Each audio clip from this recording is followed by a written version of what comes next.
Soal nomor 7, pada bidang datar licin, sebuah kelereng bergerak dari kiri sepanjang sumbu X menuju titik pusat O 0,0 dengan kelajuan V. Jadi misalkan ini kelereng bergerak dengan kelajuan V. Kelereng tersebut menumbuk kelereng kedua yang berada dalam keadaan diam. Keadaan diam berarti kecepatannya 0 ya, di titik O. Masa kedua kelereng sama, yaitu M, masanya M sama. Kecepatan kelereng pertama dan kedua setelah tumbukan V1 aksen dan V2 aksen dengan arah 30 derajat dan 300 derajat. Jadi kalau misalkan yang si V1-nya atau benda satunya itu dia 30 derajat ke sini jadi miring. Biasa yang main kelereng jadi mental gitu ya. Ini benda satunya jadi ke sini 30 derajat dan benda keduanya 300 derajat. 300 derajat itu berarti kan kalau sudut lingkaran kan 360. Berarti sisanya adalah 60 derajat di kuadran 4 gitu ya ke sini. Nah, ini kalau misalkan kita lihat ya. Ini kan benda yang satu dia jadi ke sana, ada sudutnya 30 derajat V1 aksen. Benda 2 juga ada sudutnya. Biasa kalau ada sudut kita bisa proyeksikan ya. Yang si benda satu ini berarti kecepatannya kita bisa proyeksikan V1 aksen cos ya. Kalau di sini samping sudut ini 30, di sini juga 30. Cos 30 derajat.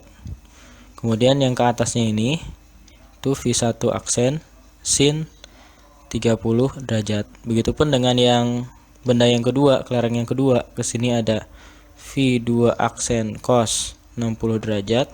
Ke bawah sini ada V2 aksen sin 60 derajat. Nah, kemudian kan ini peristiwanya tumbukan, biasa ya kalau di peristiwa tumbukan itu berlaku hukum kekalan momentum. Kekalan momentum itu rumusnya M1V1 ditambah dengan M2V2 sama dengan M1V1 aksen ditambah M2V2 aksen.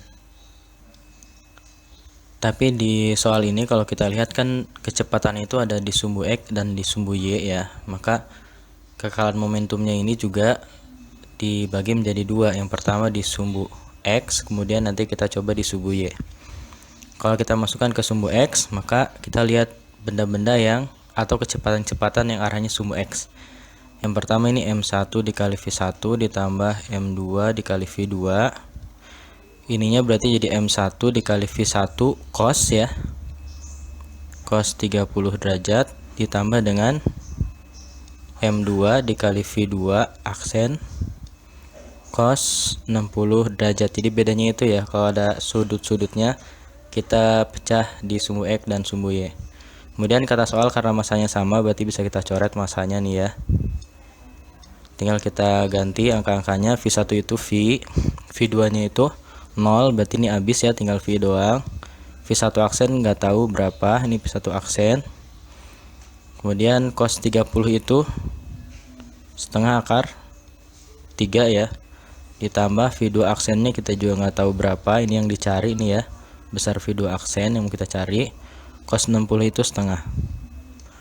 Nah, berarti kita dapat dari sini bahwa V sama dengan V1 aksen dikali setengah akar 3 ditambah V2 aksen kali setengah. Ini nggak bisa dapat apa-apa ya, kita harus minta bantuan ke sumbu Y. Di sumbu Y kita lihat sebelum tumbukan ini nggak ada sama sekali yang arah sumbu Y ya. Ini semuanya sumbu X, berarti momentum sebelum tumbukan M1V1 tambah M2V2 nya itu 0. Karena sebelum tumbukan keduanya di sumbu X. Kemudian setelah tumbukan nih baru ada ya. Jadi M1V1 aksen sin 30.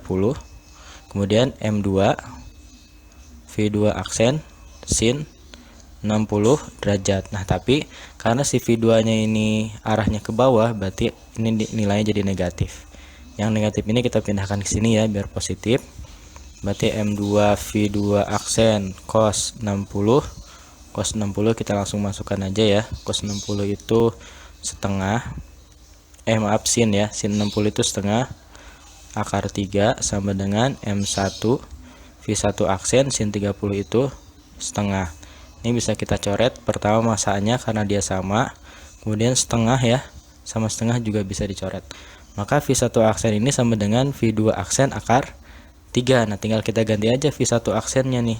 Yang di sini kita ganti ya. Jadi ini V1 aksennya kita ganti jadi ini V2 aksen akar 3.